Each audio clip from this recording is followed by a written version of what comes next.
Hoy vamos a empezar ya. Espero que estén bien. Yo, gracias a Dios, estoy mucho mejor. Hoy vamos a empezar ya con patologías propiamente, patologías que vemos en niños. Vamos a empezar hablando de las patologías del aparato respiratorio. eh, Muy frecuente, cierto, en pediatría. En realidad, en todas las épocas, en todo el año, más en esta época justamente otoño-invierno, pero en realidad nosotros vemos patologías respiratorias en todo, durante todo el año en niños, ¿verdad? Nada más a modo de recordar un poco de anatomía del árbol respiratorio. Recuerden que esto inicia con la vía aérea superior en la cavidad nasal, faringe, laringe va hacia abajo a vía aérea inferior, tráquea, bronquios, pulmones. Es importante tener en cuenta la anatomía de todo el árbol respiratorio porque ustedes recuerden también cómo va el epitelio, ¿verdad? Desde la fosa nasal hasta lo que son bronquios, bronquiolos. Entonces así también es una manera fácil de entender la patogenia y la fisiopatología de las enfermedades respiratorias y también entender un poco las complicaciones que pueda generar una u otra infección, justamente teniendo en cuenta la estructura anatómica, la contigüidad que hay en la estructura anatómica del aparato respiratorio. Ay, perdón. Em,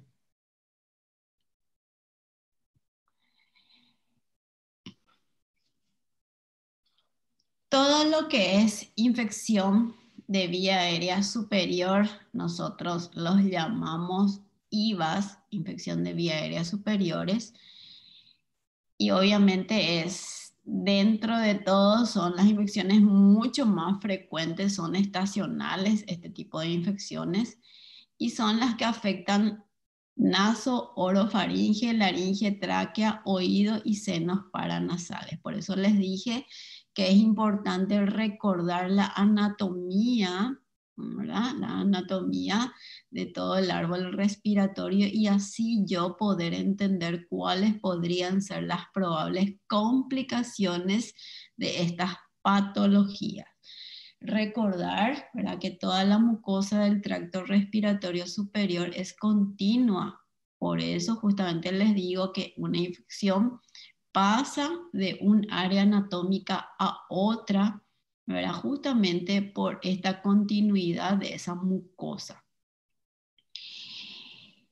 A pesar de ser realmente una patología demasiado frecuente en pediatría, lastimosamente, paradójicamente, de ser uno de los motivos de consulta más frecuente, el tratamiento hasta ahora es muy disperso e inadecuado. ¿Por qué digo esto? Y porque lastimosamente, por más de que sepamos, ¿verdad?, que en mayoría y con mayor frecuencia estas infecciones de vía aérea superiores son mayormente de origen viral y sobre todo en niños menores a 5 años, y dentro de ese grupo etario otra vez en el menor a 3 años son en mayoría más del 90% de causa viral, se siguen tratando estas patologías con uso de antibióticos. Y eso está mal porque todo lo que sea de origen viral tiene una evolución totalmente autolimitada. ¿Qué significa eso? Que se cura solo, es solo esperar la evolución propia de la patología viral y eso termina. y el tratamiento no tendría que pasar de ser un tratamiento totalmente sintomático. ¿Qué significa eso? Que esa gripe o ese cuadro de vía aérea superior se le trata sintomáticamente a modo que tiene fiebre, le curo la fiebre, está muy congestionado, le doy un descongestivo, pero no el uso de antibióticos. Eso es lo que después a la larga nos crea la cantidad de resistencia bacteriana que tenemos. Entonces, por eso es que se dice que a pesar de ser muy frecuente, paradójicamente vemos todos los días, pero se sigue tratando mal en ese sentido, ¿verdad? Hablando de ese sentido. Como les dije, el 90% son de origen viral. Obviamente esto no significa que no pueda existir una bacteria o un germen atípico, pero nosotros debemos de recordar y saber todas las patologías, su etiopatogenia por frecuencia y no por excepción. Entonces siempre tratemos de equivocarnos, ¿verdad? Por la excepción y no nos equivoquemos por la frecuencia. Entonces siempre yo debo de tener en cuenta eso en el momento de sospechar el origen de cualquier enfermedad, no solamente de esto, de lo que sea, siempre debo pensar por frecuencia y no por excepción. Y ya sabemos que los principales mecanismos de contagio son la inhalación de los aerosoles o microgotas con los gérmenes y la inoculación a través de la mucosa nasal, ocular o cavidad oral de las secreciones infectadas que son transportadas por las manos. O sea, más que claro por qué estamos nosotros ahora. Lo único que nosotros tenemos que hacer para evitar el contagio masivo del coronavirus es justamente lavado de manos, ¿verdad?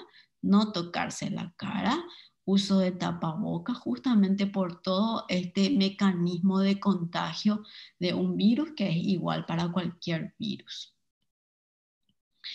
Cuando nosotros hablamos de resfriado común, rinitis infecciosa o rhinosinusitis, estamos hablando de la misma patología, son sinónimos.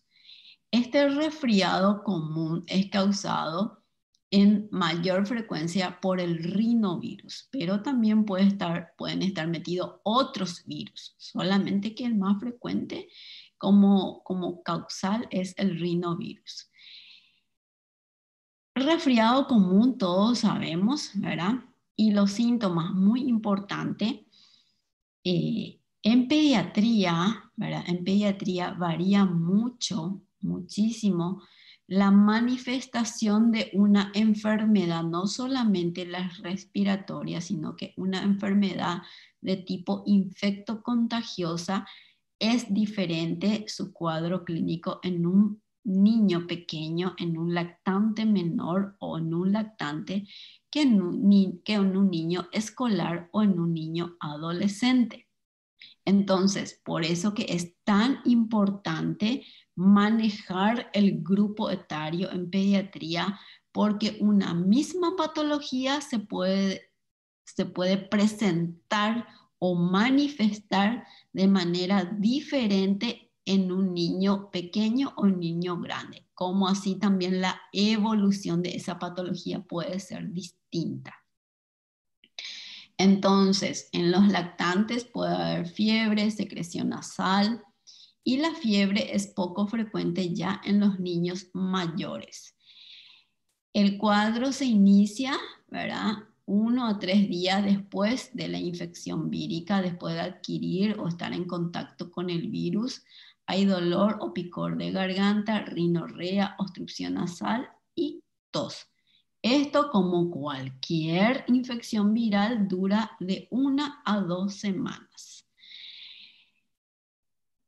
La presencia de cefalea, ronquera, disminución de apetito es prácticamente general en cualquier infección viral. Y la enfermedad es autolimitada y dura generalmente una semana, o sea, como cualquier virus, ¿verdad? Entonces, por eso que se dice que el tratamiento es autolimitado y sintomático en cualquier infección viral. Entonces, ¿cuándo es cuando es el momento en que uno se equivoca y lastimosamente muy frecuentemente en agregar antibióticos? ¿Y por qué frecuentemente? Y porque esta es la evolución normal de esta enfermedad, de una gripe, una rinitis alérgica o de una infección de vías aéreas superiores, porque sabemos que esa etapa va de 1 a 2 semanas. ¿Y qué es lo que ocurre en ese tiempo, ¿verdad? De rinorrea, de congestión nasal? Ese corrimiento nasal, o sea, esa secreción que es blanquecina y clara, va cambiando de color a amarillo verdoso, pero eso es nada más que por la acumulación de las células muertas y otros detritus que se presentan durante el transcurso de la infección. O sea, que yo vea un moco amarillo, verdoso, no es sinónimo de una infección bacteriana o de que esté empeorando ese cuadro. Entonces, eso no significa que yo voy a curarle a ese paciente usando antibiótico, porque sencillamente es un proceso normal de ese cuadro de infección de vía aérea superior. Entonces, estas cosas son las que yo debo de evitar para caer en ese error, que porque ya tiene una secreción amarillenta, voy a agregarle antibiótico. No es así y lastimosamente es el error que en mayoría de las veces se comete. Bueno, ¿cuáles son algunas de los diagnósticos diferenciales cuando yo tengo un resfriado común? Obviamente, mi diagnóstico diferencial va a ser con otras patologías de vía aérea superiores y otras como, por ejemplo, cuerpo extraño, sífilis congénita, una rinitis alérgica, una vasomotora, pero todas tienen cómo yo llego a hacer este diagnóstico diferencial, y justamente gracias a una buena historia clínica, a una buena anamnesis y a un buen examen físico. Entonces, cada una tiene una manifestación y un tiempo de evolución de inicio de los síntomas y evolución de la enfermedad. Entonces, cuando yo hago una buena historia, con esos datos voy a llegar a hacer este diagnóstico diferencial. ¿Cómo se pueden complicar, ¿verdad?, un resfriado común? Recuerden lo que les dije, anatómicamente, por eso es importante recordar cuál es la distribución de la vía aérea superior, y con eso voy a entender por qué un resfriado común se puede complicar con una otitis media, con una sinusitis, con una agudización del asma, por ejemplo. Y por cierto, no es una complicación, pero sí una consecuencia de mi mal tratamiento, ¿verdad? De mi uso inadecuado de antibiótico, la resistencia bacteriana. Lastimosamente, yo hago que ese mi paciente se me complique con una resistencia bacteriana, pero porque yo estoy tratando mal. ¿Y cómo trato esto? Y como les dije, sintomáticamente. Mucho líquido, higiene, buena hidratación, buena alimentación y antitérmicos o antieméticos de acuerdo a la necesidad. Nosotros debemos de saber que en niños nosotros primero lo que no usamos ácido acetil salicílico, y mucho menos cuando hay un cuadro viral. ¿Por qué? Porque hay un probable inicio del síndrome de Reye en quienes están con gripe y utilizan ácido acetil salicílico. No usar codeína ni dextrometorfano. Por favor, nosotros en pediatría no usamos antitusivos en menores de 2 años, sobre todo. Así que esto no se usa ni codeína ni dextrometorfano. ¿Y cómo prevenimos eso? Sabemos ya demasiado bien ahora que la prevención de un cuadro respiratorio de vía aérea lo hacemos con higiene de manos, uso de tapabocas, no tocarse la boca, la nariz y los ojos y por supuesto con la vacunación. Esto es algo generalizado y es algo demasiado importante. Después ya están eh, los mitos, ¿verdad? Los mitos de la vitamina C para no enfermarte, es lo único que hace es disminuir la duración de los síntomas, ¿verdad? El uso de vitamina D se asocia sí con menor incidencia de infecciones respiratorias, pero no quiere decir que te va a evitar. Lo mismo el uso de sulfato de zinc. Entonces acá no hay mucho secreto, es lavado de mano, uso de tapaboca, no tocarse la boca, la nariz y los ojos, que eso ya creo que ya aprendimos todos, ¿verdad? Así que eh, recordar eso, por favor.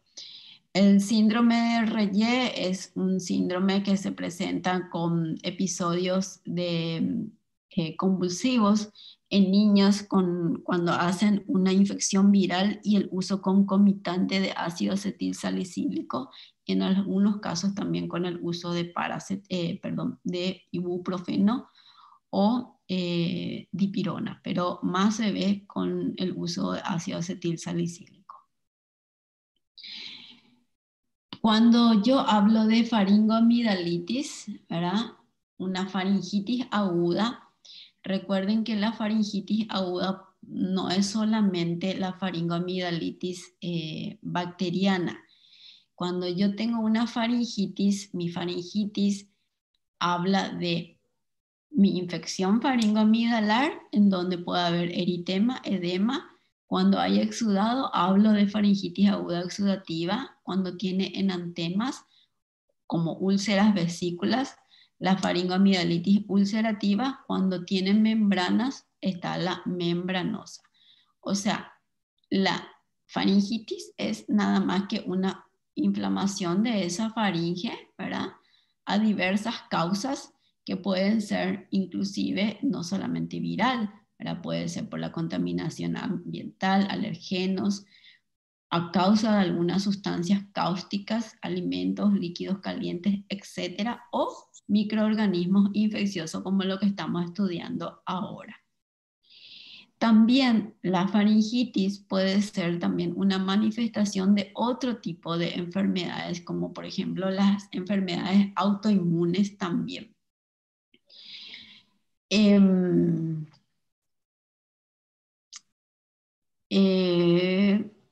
Estos son los microorganismos que me pueden causar una faringitis. Como les dije, en mayoría son de causa viral, todos los virus que le pueden causar, pero también están las que pueden ser de causa bacteriana.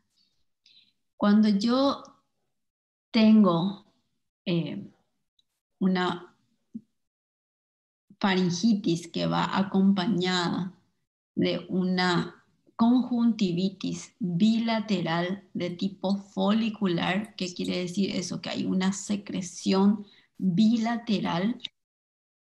Esta tiene una característica muy especial. ¿Por qué? Porque es la que más se confunde con una faringitis bacteriana, la que es producida por el adenovirus. En primer lugar, para hacer un diagnóstico diferencial, es importante recordar que esto se ve más en niños menores a 3 años. Tiene la característica de ser conjuntival, hace una conjuntivitis bilateral, hace secreción bilateral y no se olviden que como es un virus, presenta previamente todo lo que puede presentar un resfriado, o sea, tiene su antecedente de rinorrea, de congestión, solo que cuando es adenovirus, a diferencia de los demás virus, presenta mal estado general, mucho dolor de cuerpo, cefalea, fiebre muy alta y un exudado purulento, que es lo que le hace que sea un diagnóstico diferencial con la amigdalitis aguda bacteriana. Esto se resuelve como cualquier cuadro viral, ¿verdad? En 1 a 2 semanas. Entonces, esta de repente es la faringitis que causa un poquito de confusión, pero ¿cuál es lo importante acá? Ver la edad del niño. Generalmente es un niño pequeño y también la otra diferencia es que presenta una conjuntivitis bilateral con secreción que lo hace diferente de los demás. También puedo tener una faringitis viral herpética, que son las famosas gingivostomatitis, que sí hay una diferencia, ¿verdad? En cuanto a la presentación, porque vemos las famosas ampollitas, las úlceras que van quedando a nivel del paladar. Eso es algo muy característico. Y a diferencia también de los demás virus, es la única faringitis, el único virus que tiene un tratamiento específico con un antivirus que es el aciclovir. El aciclovir en realidad se usa solamente para este tipo de virus, no se usa para otros virus. Eso es lo que también le hace un poquito diferente cuando hay una estomatitis herpética o una gingivostomatitis herpética. Después están la herpangina, ¿verdad? Que tiene lesiones papulovesiculares, también úlceras a nivel de la orofaringe posterior, da una fiebre importante y son causados por diversos enterovirus, entre ellos el Coxsackie o el ecovirus. Otra patología muy frecuente en niños, el exantema vírico manos, pie, boca, que creo que muchos conocemos, está causado por el virus Coxsackie. Así que en este caso no funciona dar aciclovir. Por eso que en la infección manos, pie, boca, con las vesículas muy parecidas al herpes o las úlceras muy parecidas al herpes, es feo, duele, molesta, da fiebre, todo, pero no se cura con aciclovir porque la causa es un Coxsackie virus y no un herpes virus. Entonces, estas son las cosas que yo tengo que tener en cuenta en el momento de hacer un tratamiento para un cuadro de cualquier criatura y menos todavía dar antibióticos. Cuando hablo de mononucleosis infecciosa, estoy hablando de un cuadro producido por el virus Epstein-Barr y tiene una característica muy importante que es la presencia de esplenomegalia. Hace fiebre, tiene las adenopatías periféricas que son muy importantes, ¿verdad? Se nota, se toca y la presencia de esplenomegalia que lo hace diferente a los demás. Y la angina de Vincent, que es un cuadro donde vemos en niños con infección por VIH. Es raro. La faringitis gonocócica, que se ve más frecuente en los adolescentes.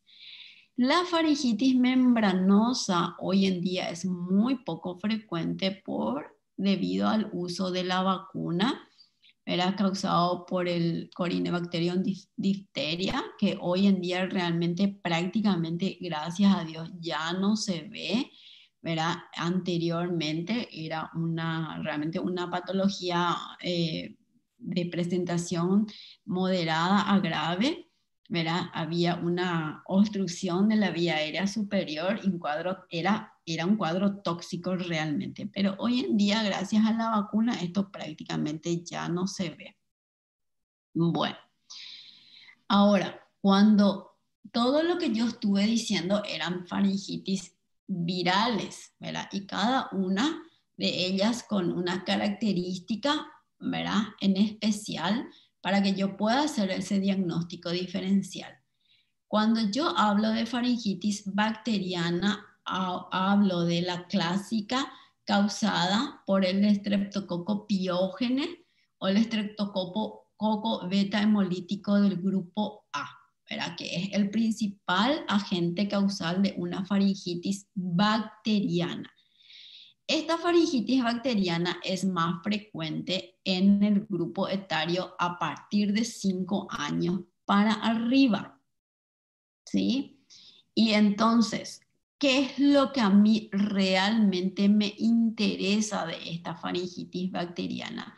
Lo que me importa son sus complicaciones y las secuelas posteriores. Por eso me interesa saber si ese niño está o no con un estreptococo piógenes ahí en la boca. ¿Cuál es la característica clínica? ¿Verdad? Acuérdense que son niños grandes, ¿verdad? O adolescentes. Entonces, en estos niños la clínica es mucho más manifiesta, más florida. Cuando hay una faringitis bacteriana, el inicio suele ser bruscamente con una odinofagia, o sea, dolor de garganta, fiebre, cefalea y mal estado general. Aquí nosotros vemos el exudado que es blanco amarillento, ¿verdad? Tiene petequias a nivel del paladar blando y la úvula. La lengua aframuesada, es muy importante mirar esa boca, mirar esa lengua, porque esto es clásica presentación en ese niño. La adenopatía cervical, que es muy dolorosa, duele mucho, esos ganglios duelen mucho. Suelen también presentarse los exantemas que tienen la característica de ser escarlatiniforme, o sea, el famoso la piel en papel de lija. Y cuando se presentan en niños, sobre todo en los de 5, 6, 7 años, suelen presentarse con vómito, dolor abdominal, por el motivo también que suele haber una confusión para diferenciar si se trata o no de un cuadro apendicular. Por eso que cuando yo tengo un dolor abdominal, yo siempre tengo que mirar la garganta. Tengo que mirar la garganta para ver si no es una faringitis bacteriana y con eso hacer un diagnóstico diferencial. El exantema vírico manos, pie, boca se trata de manera sintomática. Se baja la fiebre, se da un antiinflamatorio como un ibuprofeno o una alfa-amilasa y esperar y nada más.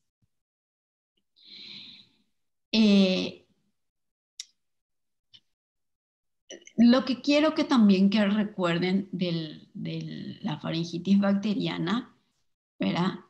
Las características del estreptococo A, ¿verdad? Fiebre, como le dije, presentación aguda, el exantema en papel de lija, características suele empezar a nivel de la cara y luego se hace de manera generalizada. A la vitriopresión, ¿verdad? Puede ser más intenso a nivel de los pliegues, eso también es importante, y desaparece después de varios días, ¿verdad? ¿Y cuál es la característica del exantema por estrepto A? Es que cuando está terminando eso se descama, ¿verdad? Se descama y eso es importante y sobre todo esa descamación yo veo a nivel de los dedos de la mano, las uñas queda totalmente pelada, descamada la piel. Esa es una característica del estreptococo A. ¿Cómo yo hago un diagnóstico? Y esto sí yo debo de saber, ¿verdad? Es súper importante. Tengo que recordar que la única manera en que yo haga un diagnóstico de una bacteria es cultivando. No hay otra forma. Yo tengo que cultivar solamente si yo quiero aislar una bacteria. Llámale el nombre que le llames. Tengo que cultivar. Y en este caso, solamente haciendo un cultivo de faringe, a nivel de fauces, yo voy a poder aislar el estreptococo piógenes, o si no es imposible. Así que tengo que hacer cultivo de fauces para llegar a ese diagnóstico. Y como les dije, ¿por qué a mí me interesa saber si esa criatura tiene o no un estreptococo A? Más allá de su faringitis, que realmente igual se va a curar sin uso antibiótico, a mí lo que me interesa es las complicaciones a posterior que pueden ocurrir. Y estas complicaciones pueden ser complicaciones supuradas que se dan a nivel local o las complicaciones no supuradas que son las más delicadas porque son secuelas post-estreptocóxica como la fiebre reumática y la glomerulonefritis. Entonces, realmente por esto me interesa saber. Las complicaciones supuradas son las que se hacen de manera contigua, por eso les dije, anatómicamente tienen que recordar para poder entender. Acá hay una extensión directa del germen, entonces ocurre una otitis, una sinusitis, una mastoiditis como más grave, ¿verdad? Que es lo más grave que me puede pasar, o una linfadenitis cervical supurada, que son los famosos adenoflemones que van a ver muchísimo cuando después pasen por los hospitales. Bueno, ¿y cómo yo trato una amigdalitis por estreptococo del grupo A? ¿Por qué trato? En realidad, lo que yo trato y por qué trato, mi objetivo es prevenir estas complicaciones supuradas y peor, mis secuelas no supuradas. O sea, ese es mi objetivo principal realmente. Yo, una faringitis por estrepto, si no trato, igual se va a curar, igual se va a curar. Pero ¿qué pasa? ¿Verdad? Yo tengo que tener en cuenta las probables complicaciones a posterior que me puede ocurrir o a nivel local de manera aguda. Está dicho y está visto, ¿verdad?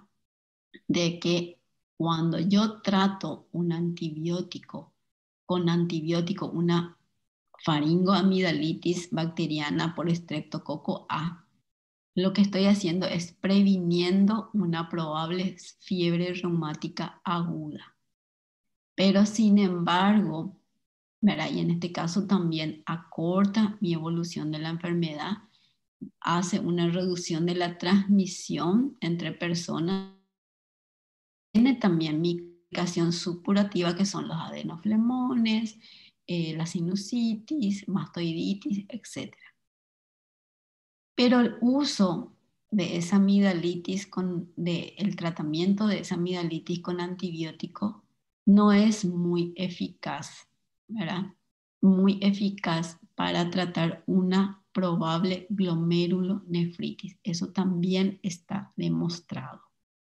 O sea, más para prevenir fiebre reumática, pero probablemente si yo tengo una infección amigdalina o una piodermitis por estreptococo A, muy capaz que igual tenga una glomerulonefritis. No es totalmente eficaz, sin embargo, sí previene mucho la fiebre reumática de manera como una secuela posterior a a esa faringitis por estreptococo del grupo A.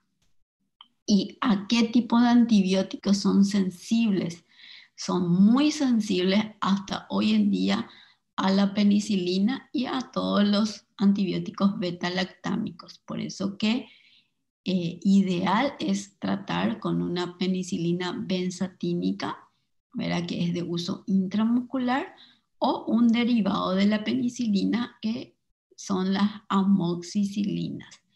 En caso de que el paciente presente una alergia a estos derivados de la penicilina, entonces la opción es usar un macrólido como acitromicina. Entonces, No tenemos que olvidar que la mayoría de las infecciones de vía aérea superiores son de causas virales, en mayoría. También están las de causas bacterianas y entre estas la que nos interesa es la causada por el estreptococo piógene, el estreptococo beta-hemolítico del grupo A, teniendo en cuenta las probables complicaciones, ya sean las supurativas o las no supurativas. Entonces, esto es lo que quiero que ustedes recuerden de infección de vía aérea superior. Por favor, no se olviden que acá lo que a nosotros nos interesa realmente es hacer esa diferenciación, ¿verdad? Entre un cuadro viral y un cuadro bacteriano. Y no olvidar que estos cuadros en niños, sobre todo menores a 5 años, en mayoría son de causa viral. Eso es lo que yo les voy a pedir a ustedes, que no se olviden, por favor, que en mayoría son de causa viral. Poco y nada son bacterianos a esa edad, sobre todo a esa edad. Bueno, cuando hablamos... Disculpe, doctora. Sí, Dijo que mayor de 5 años es de causa viral, más no, comúnmente, o al revés. no, en menores de 5 años en mayoría son de causa viral. Ya, Las faringitis bacterianas, como que es la que nos interesa, la del estrepto A, se ve a partir de 5 años con mayor frecuencia. perfecto. Gracias. Bueno, como estábamos hablando, ¿cuáles son las complicaciones de estas infecciones de vía aérea superiores? Recuerden, por continuidad anatómica, una de las complicaciones frecuentes suelen ser la sinusitis aguda, que es una infección supurada de los senos paranasales que complica con frecuencia el resfriado común, la rinitis alérgica. Y es muy frecuente porque obviamente son frecuentes las infecciones virales en estos niños. ¿Qué yo debo de saber cuando hablo de sinusitis aguda? Esto es súper importante. Yo tengo que saber cuáles son mis senos paranasales, cuáles son los que ya están neumatizados o no, y a partir de cuánto año empiezan a aparecer estos senos paranasales para que yo pueda decir tiene una infección o no de ese seno paranasal. Al nacer ya están los senos maxilares y los etmoidales. ¿Cuáles son los neumatizados al nacer? Los etmoidales. Los maxilares se neumatizan recién a partir de los 4 años. Los senos frontales empiezan a desarrollarse recién a partir de los 7 años y va desarrollándose hasta la adolescencia. Y los senos esfenoidales están presentes a partir de los 5 años de edad. O sea, yo no voy a pensar, ¿verdad?, que hay una alteración de mi seno frontal en un niño de 4 años. Eso nomás es lo que les quiero decir, ¿verdad? Entonces tengo que recordar esto. Es muy importante. A modo de recordatorio, ¿verdad? ¿Dónde están ubicados? ¿Cómo se llaman estos senos? ¿Verdad? Esto ustedes ya saben, solamente para que recuerden la misma cosa con otro dibujito, pero es importante que recuerden siempre la misma cosa. Entonces, anatómicamente vean cómo todo está relacionado uno con otro, de ahí por contigüidad las complicaciones que ocurren con las patologías de vía aérea superiores. Bueno, cuando yo hablo de sinusitis aguda, ¿verdad? Acá lo que hay, ¿verdad? Tengo que recordar mis mecanismos de defensa. tengo que recordar que mi sistema mucociliar, ¿verdad?, mantiene estos senos normalmente estériles, y cuando hay una obstrucción de ese flujo, cuando hay una alteración por un cuadro viral, que se suele iniciar con un cuadro viral, hay un edema que queda muy espeso posterior a un resfriado común. Eso impide ese drenaje sinusal normal y eso hace una predisposición a una proliferación bacteriana. Cuando está presente una sinusitis, el 90% es causado por el Streptococcus pneumoniae o el neumococo y por el Haemophilus influenza. Aparte de esto, también puede estar metido un Streptococcus pyogenes o un Staphylo aureus o anaerobios o un germen atípico como la moraxela. Pero recuerden que el 90% es por estrepto o por Haemophilus. Es lo que estábamos diciendo, ¿verdad? ¿Cuál es la fisiopatología? Suelen empezar con un cuadro viral, se producen todos los detritus, hay una colonización posterior a bacterias debido a todo este proceso de alteración mucociliar. ¿Y cómo esto se manifiesta? Yo debo de recordar, ¿verdad?, que cuando yo tengo un cuadro viral, una gripe, una rinitis, yo tengo un cuadro de aproximadamente una semana de evolución. Ahora, cuando esa evolución, ¿verdad?, avanza y yo tengo una descarga nasal, que generalmente es retrofaringia en realidad, y dura 10 días o más, entonces yo ahí tengo que estar pensando en una probable complicación de como una sinusitis de ese cuadro de resfriado común. ¿Y cómo eso se manifiesta? Con una descarga nasal retrofaringia, normalmente nocturna, es lo más frecuente, durante 10 días o más. ¿Qué es lo que hace eso? Me hace toser sobre todo a la noche. ¿Por qué?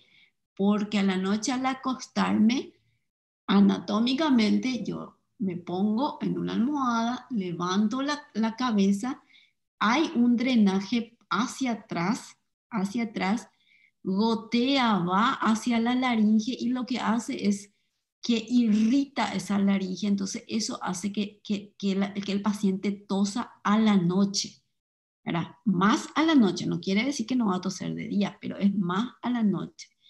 Pero para eso tengo que tener esta descarga por un tiempo por lo menos de 10 días para que yo esté hablando de una sinusitis. Cuando hablo de sinusitis grave ya es cuando tengo fiebre continua y esa descarga nasal ya es purulenta, ya no es una secreción nada más, sino que ya es pus y por supuesto ya hay una afectación del estado general que es, ahí ya es diferente. Entonces, es obviamente una manifestación clínica inespecífica, te puede confundir con un resfriado común, ¿verdad?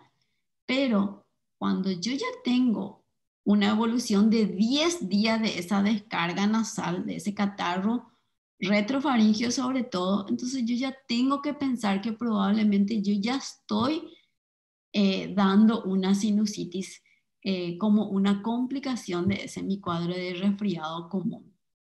Y algunas de las manifestaciones que esto da son cefalea frontal, facial, suele haber un edema palpebral, estado nauseoso porque por supuesto por la descarga nasal que hay, eso produce un poco de náuseas, ¿verdad? Inclusive hay niños que vomitan, hay una halitosis, ¿verdad? Y de acuerdo a cuál seno esté ocupado, no se olviden nunca que el niño para una sinusitis maxilar tiene que tener más de 4 años y para una sinusitis frontal tiene que tener más de 7 años. El dolor a la presión, ¿verdad?, a ese nivel es un signo muy característico realmente cuando está presente.